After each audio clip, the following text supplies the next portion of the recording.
Assalamualaikum warahmatullahi wabarakatuh. Salam sejahtera untuk kita semua. Selamat pagi Bapak Ibu pelaku pengadaan. Perkenalkan, saya Tika Kusumasari dari UKPPC Karanganyar. Pada kesempatan kali ini, kita akan menyampaikan terkait penerapan penggunaan produk dalam negeri. Pada Perpres nomor 46 tahun 2025, pada pasal 1 dijelaskan definisi produk dalam negeri, yaitu barang dan jasa termasuk rancang bangun dan perekayasaan yang pertama diproduksi atau dikerjakan perusahaan yang invest dan produksi di Indonesia, kemudian dia menggunakan seluruh atau sebagian tenaga kerja WNI, dan prosesnya menggunakan bahan baku atau komponen yang seluruh atau sebagiannya berasal dari dalam negeri. Kita ambil contoh AC merek Daikin. Dari namanya, Daikin itu sudah terdengar Jepang sekali, ya Bapak Ibu. Tapi ternyata AC Daikin itu sudah berproduksi di Indonesia. Oleh karena itu, AC Daikin itu sudah bisa disebut produk dalam negeri, ya.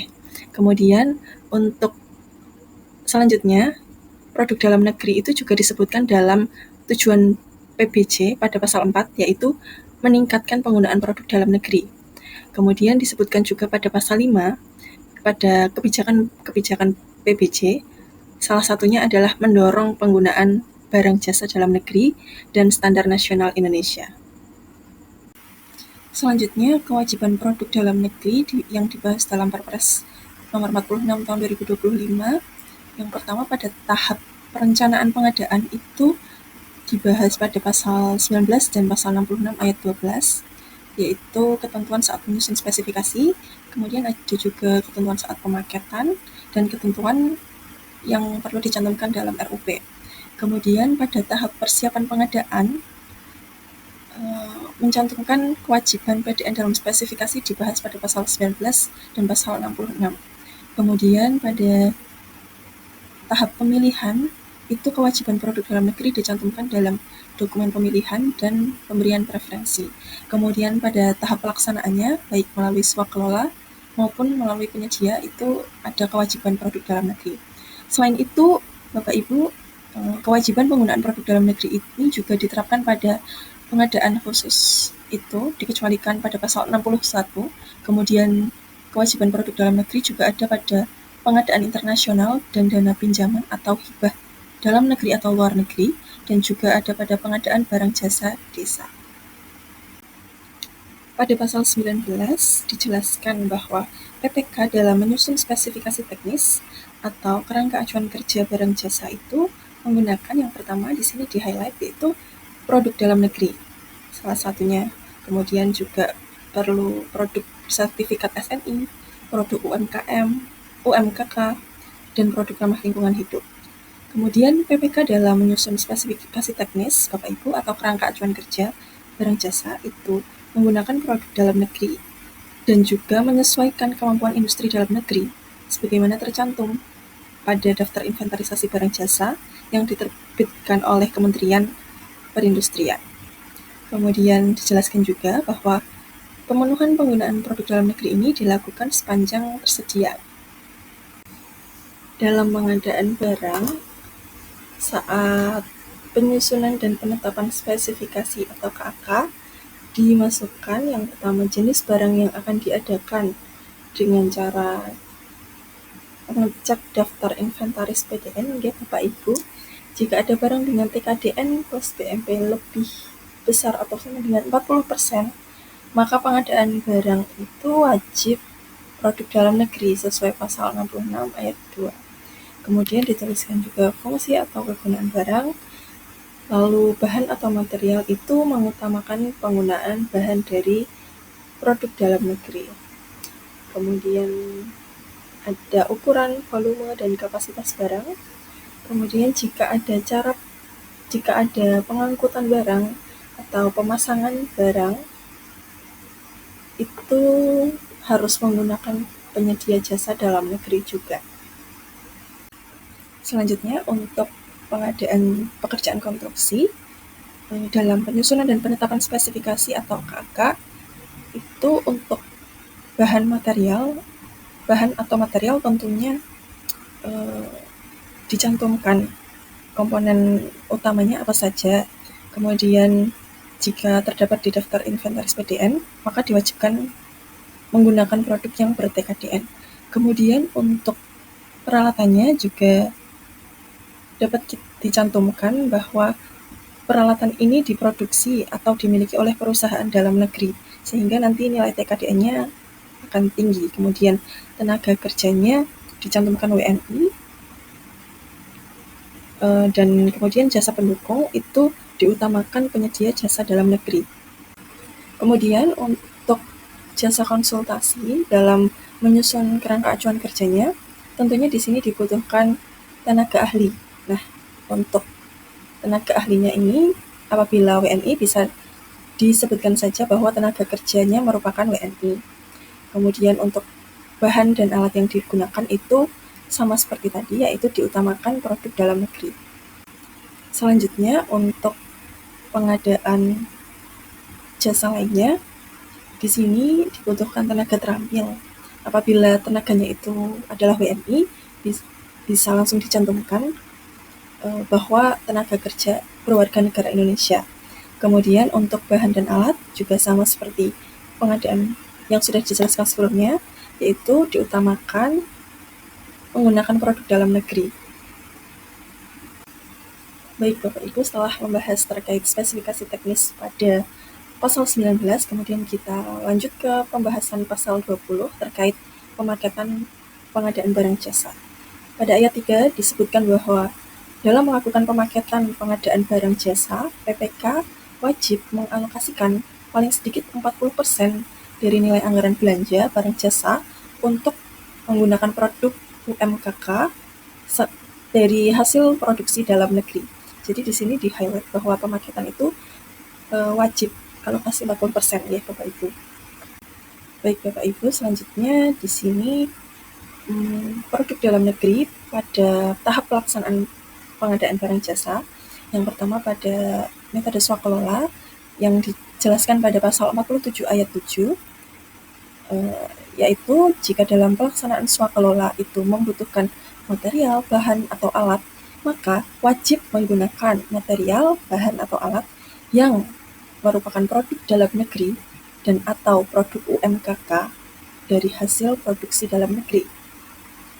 Nah, untuk pasal 47 ayat 7 ini ayat baru nih Bapak Ibu, jadi terdapat pembahasan ini. Kemudian untuk pasal 52 ayat 3 dijelaskan bahwa dalam pelaksanaan PBJ melalui penyedia itu, jika membutuhkan material, bahan, atau alat, maka wajib menggunakan material, bahan, atau alat yang merupakan produk dalam negeri dan atau produk UMKK serta hasil produksi dalam negeri sesuai yang tercantum pada dokumen penawar. Selanjutnya, Bapak Ibu, terdapat pengadaan yang dikecualikan dari ketentuan dalam Perpres ini. Yang pertama, PBJ pada PLU atau PLUD, kemudian yang dilaksanakan berdasarkan tarif yang dipublikasikan secara luas kepada masyarakat, kemudian yang dilaksanakan sesuai praktik bisnis yang mapan, dan atau PBJ yang diatur dengan ketentuan peraturan perundang-undangan lainnya. Ini tidak berlaku untuk kewajiban penggunaan produk dalam negeri. Artinya, pengadaan-pengadaan yang dikecualikan tersebut itu tetap wajib menggunakan produk dalam negeri. Selanjutnya, Bapak Ibu, untuk pengadaan barang jasa internasional yang dananya berasal dari pinjaman atau hibah luar negeri, itu perlu mencantumkan ketentuan yang salah satunya adalah penggunaan barang jasa dari dalam negeri. Jadi meskipun dananya dari pinjaman dari luar negeri, itu juga ketentuannya adalah perlu menggunakan barang jasa dalam negeri. Kemudian di sini juga di-highlight bahwa harus bekerja sama dengan industri dalam negeri, misalkan pada pembuatan suku cadang dan juga pelaksanaan pelayanan purnajua. Kemudian pada PBJ Desa pada pasal 64B di sini juga di-highlight bahwa PBJ Desa yang melalui penyedia atau swakelola itu perlu menggunakan produk UMKK dari hasil produksi dalam negeri. Kemudian Bapak Ibu, dalam rangka meningkatkan peran serta UMKK, pada pasal 65 disebutkan bahwa kementerian, lembaga, pemerintah daerah, atau institusi lainnya wajib menggunakan produk UMKK dari hasil produksi dalam negeri. Selanjutnya Bapak Ibu kita masuk ke pembahasan yang intinya, yaitu terkait penggunaan produk dalam negeri yang terdapat pada pasal 66. Pada ayat pertama disebutkan bahwa kementerian, lembaga, perangkat daerah, institusi lainnya itu wajib menggunakan produk dalam negeri termasuk rancang bangun dan perekayasaan nasional. Kemudian pada ayat 2 pasal 66 tadi, untuk lebih jelasnya dapat dilihat dari layar-layar yang sudah ada pada layar, yaitu kewajiban penggunaan produk dalam negeri, produk industri berdasarkan layar TKDN yang tadi juga sudah tertuang di ayat 2 pasal 66, yaitu pada layar pertama itu produk dalam negeri yang dicantumkan pada spesifikasi teknis itu memiliki nilai TKDN plus BMP lebih dari 40% dan nilai TKDN lebih dari 25%. Namun apabila tidak ada, bisa lanjut ke layar kedua, yaitu dengan menggunakan PDN dengan nilai TKDN plus bobot manfaat perusahaan kurang dari 40% dan nilai TKDN-nya itu lebih dari 25%. Namun jika kedua ketentuan tadi tidak dapat dipenuhi untuk produk yang dibutuhkan, itu bisa masuk layar ketiga, yaitu menggunakan produk dalam negeri dengan nilai TKDN kurang dari 25%. Kemudian jika ketiga ketentuan tersebut tidak dapat ditemukan pada produk yang dibutuhkan, kemudian dapat masuk ke layar keempat, yaitu menggunakan produk dalam negeri yang telah tercantum dalam Sistem Informasi Industri Nasional.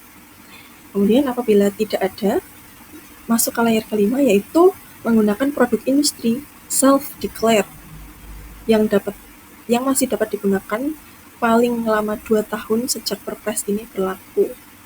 Kemudian apabila layar 1 sampai 5 itu ternyata tidak ada produk yang bisa memenuhi, itu baru dapat menggunakan produk impor ya Bapak Ibu, dengan persetujuan dari menteri atau kepala lembaga atau kepala daerah atau pejabat yang ditunjuk.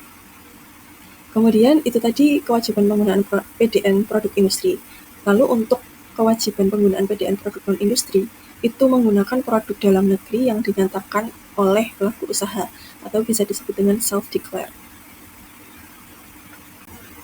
Kemudian Bapak Ibu, untuk seperti yang sudah dijelaskan sebelumnya, untuk kewajiban penggunaan produk dalam negeri untuk produk non-industri itu seperti buah-buahan contohnya, itu menggunakan produk dalam negeri yang dinyatakan oleh pelaku usaha sendiri atau bisa disebut dengan self-declare Bapak Ibu.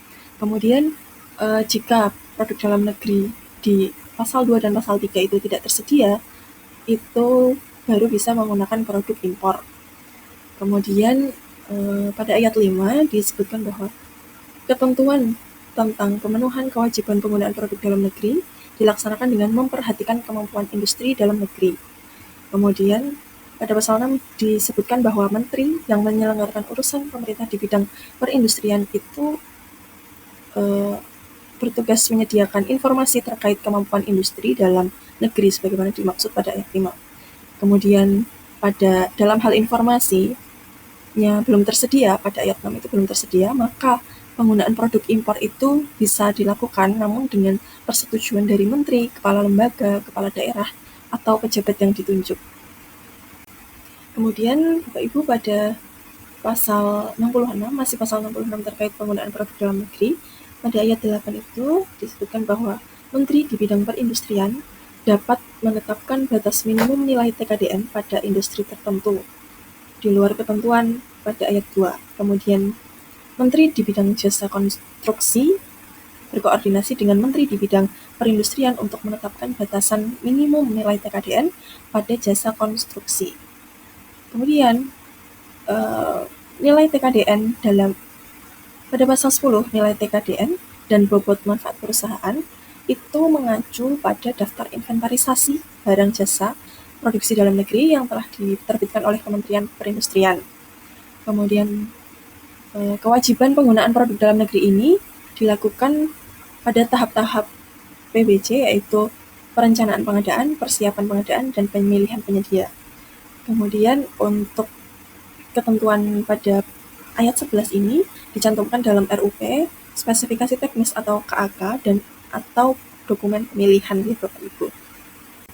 Selanjutnya Bapak Ibu terkait dengan pasal 66 ayat 9 yang sudah dibahas tadi, PPK itu dalam menetapkan TKDN itu minimal perlu pertimbangkan hasil analisis TKDN yang sudah disusun oleh konsultan perencana atau perancang, dan itu bukan dari hasil perkiraan ya. Kemudian Bapak Ibu, sehingga pada paket perencanaan pekerjaan konstruksi itu perhitungan TKDN menjadi salah satu ruang lingkup pekerjaannya konsultan perencana atau perancang. Selanjutnya, Bapak Ibu, kita masuk ke dalam pasal 68. Di sini dijelaskan terkait produk dalam negeri pada pengadaan berkelanjutan.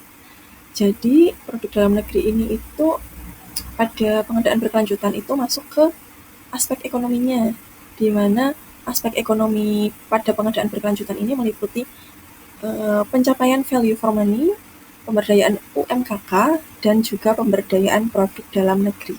Jadi di-highlight di pengadaan berkelanjutan ini. Selain itu, produk dalam negeri juga dibahas pada PBJ secara elektronik pada pasal 72, yaitu dalam pengelolaan katalog elektronik, kementerian atau lembaga teknis dapat menilai dan memberikan rekomendasi penghentian dalam sistem transaksi e-purchasing terhadap produk impor yang memiliki substitusi produk dalam negeri. Jadi harus menggunakan produk dalam negeri meskipun pada PBJ secara elektronik ya Bapak Ibu. Selanjutnya, produk dalam negeri ini juga masuk pada ruang lingkup pengawasan internal pengadaan barang jasa, yaitu pada poin C, pengawasan pencapaian TKDN, dan juga poin D, terkait pengawasan penggunaan produk dalam negeri. Selanjutnya Bapak Ibu, kita masuk ke bagian sanksi terkait penggunaan produk dalam negeri. Sanksi ini dibahas pada pasal 78 pada ayat pertama, yaitu dalam hal peserta pemilihan menawarkan produk impor untuk barang produk dalam negeri dengan kategori self-declare, maka peserta pemilihan tersebut dikenai sanksi administratif nih Bapak Ibu. Kemudian untuk pada ayat ketiga, dalam hal penyedia itu yang pertama, menyerahkan barang dengan nilai TKDN lebih rendah dari nilai TKDN yang tertuang di kontrak. Kemudian dalam hal menyerahkan barang impor untuk barang yang harusnya punya nilai TKDN sesuai kontrak. Kemudian yang ketiga, menyerahkan produk impor yang harusnya produk dalam negeri sesuai self-declare, itu penyedianya bisa dikenai sanksi administratif ya Bapak Ibu. Jadi sanksi administratif ini dikenai dapat berupa yang pertama, sanksi digugurkan dalam pemilihan, kemudian sanksi pencairan jaminan, lalu bisa juga dikenai sanksi daftar hitam atau blacklist, kemudian sanksi ganti kerugian dan atau sanksi denda ya Bapak Ibu. Untuk sanksi selain dibahas pada Perpres 46 tahun 2025, dibahas pula pada Peraturan Pemerintah Nomor 29 Tahun 2018. Di mana peraturan ini itu peraturan yang lebih tinggi yang mengatur ketentuan tentang sanksi atas pelanggaran P3DN. Pada pasal 76 disebutkan terkait pengawasan dan sanksi administratif. Kemudian pada pasal 106 sampai 110 itu membahas terkait implementasi sanksi yang meliputi lembaga verifikasi, pejabat pengadaan, produsen barang atau penyedia barang jasa, kemudian sanksi terhadap produsen barang dan atau penyedia barang jasa yang meliputi pencabutan sertifikat TKDN, pencantuman dalam daftar hitam, dan juga denda administratif berupa pengurangan pembayaran sebesar selisih TKDN dengan nilai TKDN pelaksanaan paling tinggi 15%, dan juga denda 3 kali nilai barang yang diimpor. Kemudian dibahas juga terkait denda, ini di mana denda ini menjadi penerimaan daerah dan disetorkan ke kas negara atau daerah. Selanjutnya Bapak Ibu, kembali ke Perpres 46 tahun 2025 pada pasal 80 masih membahas terkait sanksi, yaitu Pembahasan terkait sanksi untuk penyedia apabila dia tidak memenuhi kewajiban sesuai syarat dan ketentuan. Kemudian jika penyedia menayangkan produk dalam negeri dengan sertifikat TKDN yang nggak sesuai, kemudian menayangkan pekerjaan konstruksi dengan nilai komitmen di bawah batas minimum, kemudian menayangkan produk impor sebagai produk dalam negeri, hal-hal tersebut bisa dikenakan sanksi administratif yang berupa surat peringatan atau penghentian dalam sistem transaksi e-purchasing, atau bisa juga penurunan pencantuman penyedia. Kemudian Bapak Ibu, pada pasal 81A, ini membahas terkait sanksi yang dikenakan kepada kita pelaku pengadaan. Yang pertama yaitu pada ayat 1, Kementerian, Lembaga, Perangkat Daerah, institusi lainnya diberikan penghargaan atau pengenaan sanksi dalam peningkatan penggunaan produk dalam negeri sesuai indeks kepatuhan PDN.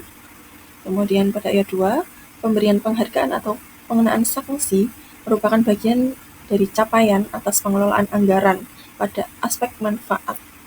Kemudian pada ayat 3 disebutkan bahwa kementerian, lembaga, perangkat daerah, institusi lainnya yang tidak memenuhi target penggunaan produk dalam negeri itu dikenakan sanksi administratif berupa pemberian teguran tertulis. Jadi di sini selain diberikan sanksi, itu juga bisa diberikan penghargaan ya Bapak Ibu.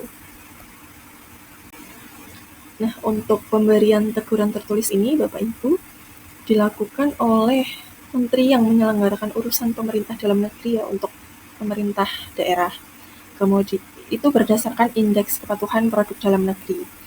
Kemudian untuk pemberian penghargaan atau pengenaan sanksi untuk kementerian, lembaga, atau pemerintah daerah itu dilakukan sesuai dengan ketentuan peraturan perundang-undangan. Selanjutnya Bapak Ibu, pada pasal 82 masih membahas tentang sanksi.